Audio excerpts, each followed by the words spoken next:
자, 요거는 천안 아산 쪽이라는 크게 상관이 없는데 경기권에 집을 좀 마련하고 싶다고 하시는 분들은 좀 생각을 좀 해봐야 됩니다. 스트레스 DSR. 일단 요거는 금융위원회랑 금융감독원에서 배포한 보도자료고요. 요거 말고 요거를 볼게요. 쉽게 이해하기. 자, 스트레스 DSR이 7월부터 시행 예정이에요. 7월 1일 매매 계약자 기준이에요. 7월 1일 매매 계약자. 일단 DSR이라는 거는 다 알고 계시죠? 알고 계시죠? 처음 들어보셨나요? 들어봤어요. 잘 됐다.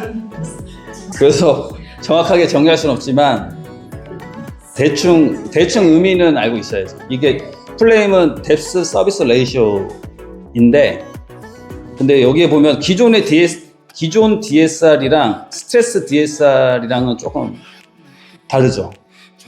그러니까 이게 뭐냐면 기존의 DSR이라는 거는 이거예요. 요 공식이 이렇게 돼요.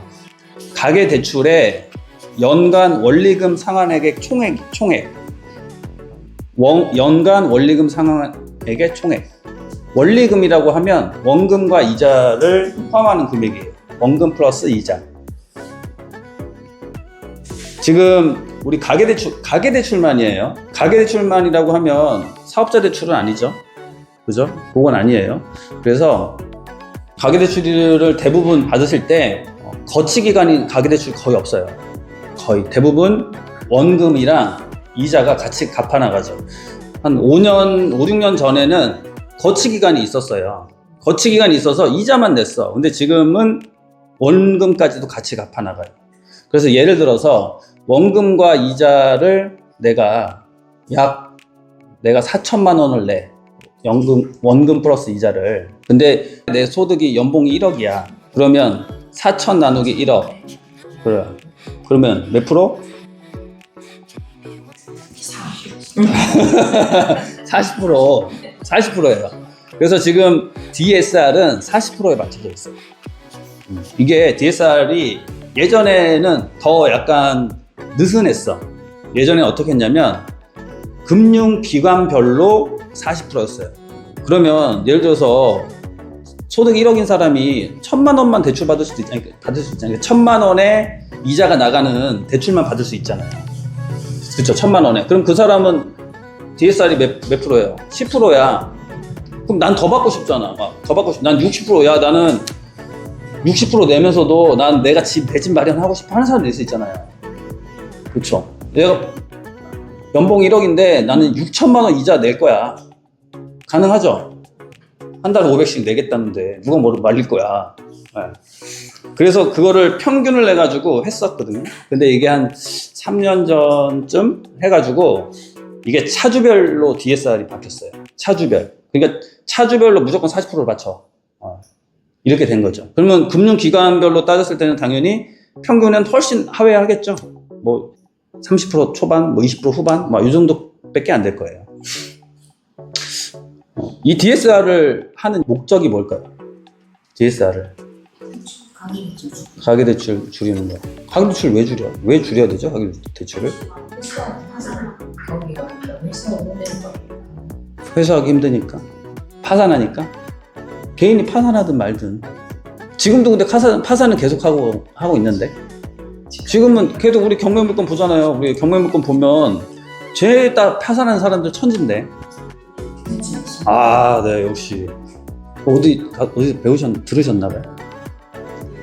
아, 원래 아는 거야. 아, 뭐 당연한 얘기를 자꾸 하고 있어. 뭐 이런 거. 그러니까 이게 뭐냐면 이 개인의 부실들이 계속 모이고 쌓이고 해서 금융 위기까지 번질 수도 있거든요. 우리 2008년도 글로벌 금융 위기가 바로 그런 거거든요. 그러니까 서브프라임 등급에 해당하는 저소득층, 그 신용도가 안 좋은 등급이에요. 신용 등급. 서브프라임 등급의 사람들한테까지도 모기지 대출을, 가계대출을 막 엄청 해준 건데 거기서 발생하는 파생 상품들이 엄청 많았거든요. 근데 그게 부실화되면서 리먼 브라더스라는 그 큰 기업, 세계 아마 그때 3대인가? 금융기업이었어요. 그게 파산하면서 어마어마하게 영향을 미친 거잖아요.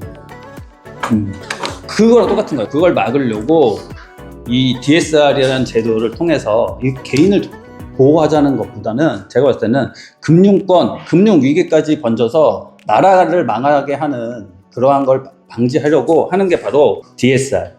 그래서 부동산 금융은 LTV랑 DSR 두 개가 가장 큰 대표적인 제도예요. LTV는 론 투 밸류.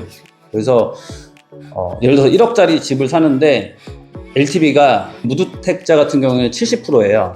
무주택자는 유주택자, 2주택 살 때는 60%가 되고 그다음에 그래서 어쨌거나 LTV랑 DSR로 하는데 이 스트레스 DSR이라는 거는 우리가 지금 저금리 때 대출을 나갔다가 갑자기 어떠한 영향으로 인해서 금리가 막 상승할 수가 있잖아요.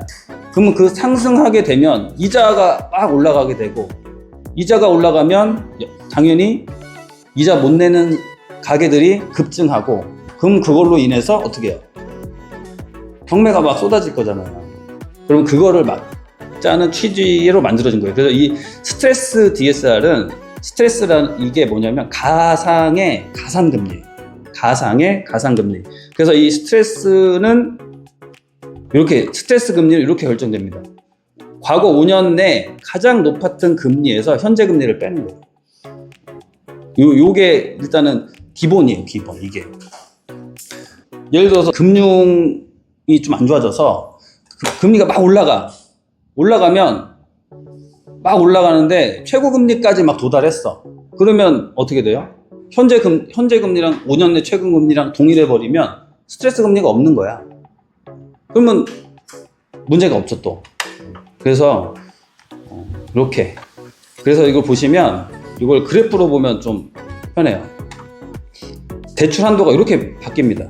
이거는 연소득 1억 원인 사람을 기준으로 했을 때 적용 전에는 6억 5,800까지가 대출이 가능했었는데 1단계를 거치면서 6억 3천, 2단계를 거치면서 5억 7천, 그 다음에 3단계까지 가면 5억 5천, 한 1억 200만 원 정도가 줄게 되는 효과가 있어요.